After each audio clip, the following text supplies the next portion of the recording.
Bienvenue dans les énergies scolaires. Épisode 184. Extraclasse. Laurent Blanchard, responsable local de l'enseignement à la maison d'arrêt de Strasbourg. Depuis près de 10 ans, nous sensibilisons nos élèves au travail de mémoire et à la Deuxième Guerre mondiale. L'école, on en parle beaucoup. Mais est-ce qu'on l'écoute vraiment ? Les énergies scolaires.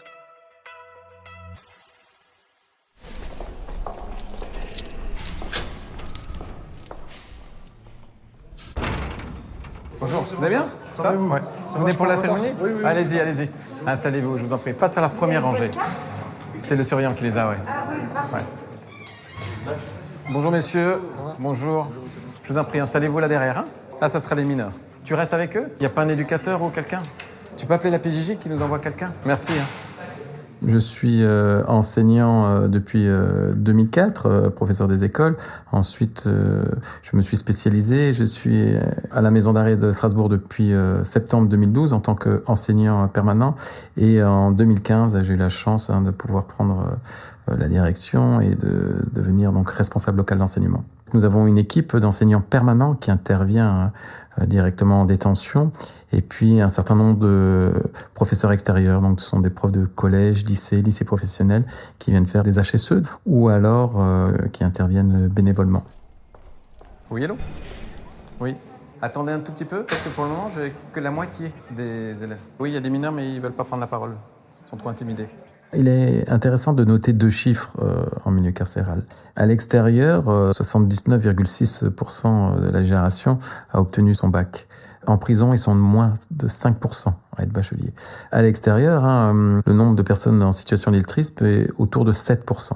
À la maison d'arrêt de Strasbourg, on est autour de 14%. L'unité locale de l'enseignement accueille à l'instant T près de 250 élèves, l'ensemble des mineurs incarcérés, mais également des hommes et des femmes. Sur l'année scolaire, ça représente près de 800 personnes détenues scolarisées. Effectivement, comme nous sommes une maison d'arrêt, il y a des entrées et sorties permanentes. Nous touchons plus d'un tiers des personnes détenues pour les enseignements. Bonjour messieurs. Vous allez bien ? Allez, venez, vous avez votre carte ? Il nous manque les femmes. Tu veux vite appeler le quartier femmes, c'est surtout. Merci beaucoup. Merci de nous apporter des femmes.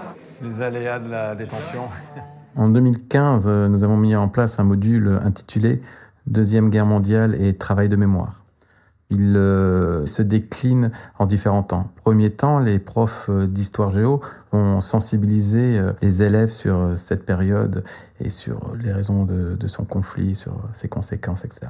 Ensuite, nous avons à avoir une semaine banalisée où vont intervenir un certain nombre d'intervenants du mémorial de Schirmeck, du camp du Struthof, etc.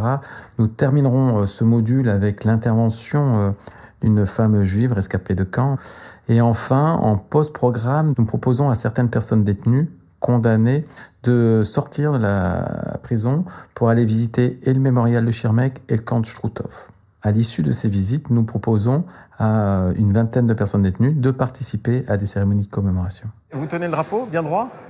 Au moment, on va dire aux morts. Il faut juste le pencher sans qu'il touche le sol, vous vous souvenez ? Et à la fin de la Marseillaise, vous pourrez relever. Cette année, nous avons choisi de commémorer l'appel du 18 juin du général de Gaulle.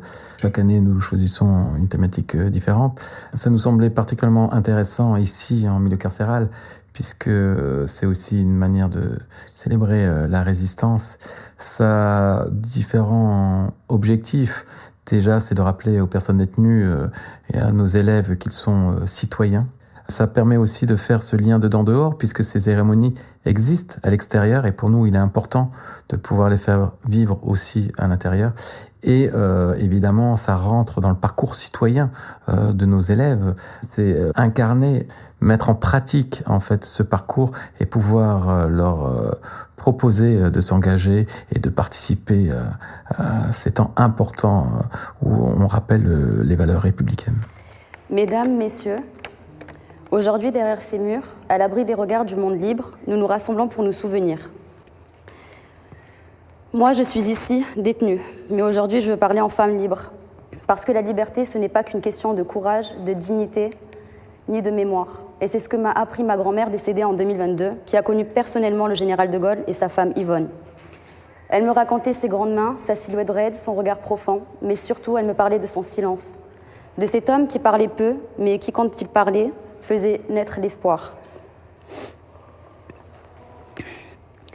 Aujourd'hui, je suis là, je ne suis pas fière de tous les choix, mais je suis fière d'appartenir à un peuple qui, grâce à des femmes et des hommes, a su se relever. Alors, du fond de cette prison, je veux lui dire merci. Merci d'avoir été la voix de la liberté quand tant d'autres se taisaient. Et je veux dire à tous ceux qui écoutent, gardons vivant cette voix, parce que la liberté, la vraie, commence toujours par un refus, le refus de baisser les bras. Vive la République et vive la France. Merci.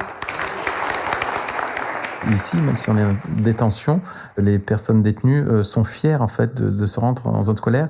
Pour eux, c'est une bouffée d'oxygène. C'est un petit peu un temps hors des murs où ils se sentent considérés non pas pour leurs faits, mais pour ce qu'ils sont et pour leur investissement au quotidien au niveau de l'unité locale d'enseignement. C'est vrai qu'en milieu carcéral, il y a des discours qui reviennent assez souvent, auxquels on est très sensible. On a déjà des discours souvent antisémites, des discours homophobes, des discours sexistes et de plus en plus des propos complotistes, même parfois des propos négationnistes. On investit pour ça différents axes, hein, tout ce qui est l'analyse de l'image, on travaille aussi avec le Club de la presse et la construction de l'information, on met en place un certain nombre de débats, même au quartier mineur, on a pu mettre un conseil de vie citoyen. On organise des élections, donc les personnes détenues peuvent voter. On entend souvent que c'est pour la première fois qu'ils viennent voter. Il y a des choses comme ça qui peuvent s'initier en prison et nous, tout ce qu'on souhaite, c'est que ça perdure à l'extérieur et que, à leur sortie, ils puissent être différents et des citoyens éclairés et engagés.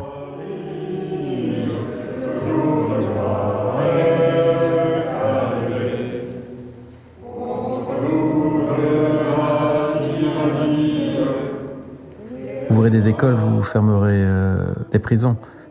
Cet appel à la conscience collective de Victor Hugo incarne l'ambition profonde de l'école républicaine, à savoir celle d'instruire, d'éveiller, de former les citoyens de demain, mais aussi de prévenir de l'exclusion, de lutter contre les déterminismes, de permettre à chacun de faire sa place dans la société. Lorsque l'éducation nationale prend sa place en prison, elle n'est pas seulement vecteur de savoir, elle n'est pas seulement là pour préparer à des diplômes, elle permet de restaurer l'estime de soi, elle permet de reprendre confiance et en certifiant, elle ouvre le champ des possibles et œuvre à la réinsertion. On part d'un postulat, et je pense que ça c'est commun à tout le monde, à tous les enseignants à l'extérieur, c'est que tout le monde est éducable et que cette éducabilité, elle dépend aussi des conditions d'enseignement et d'apprentissage qui sont mises en œuvre. Et donc, en milieu carcéral, c'est la même chose. On considère que tout le monde est éducable et on va mettre tout en œuvre pour essayer d'accompagner chacun dans ses enseignements et vers la réussite. On ne veut laisser personne sur le bord du chemin.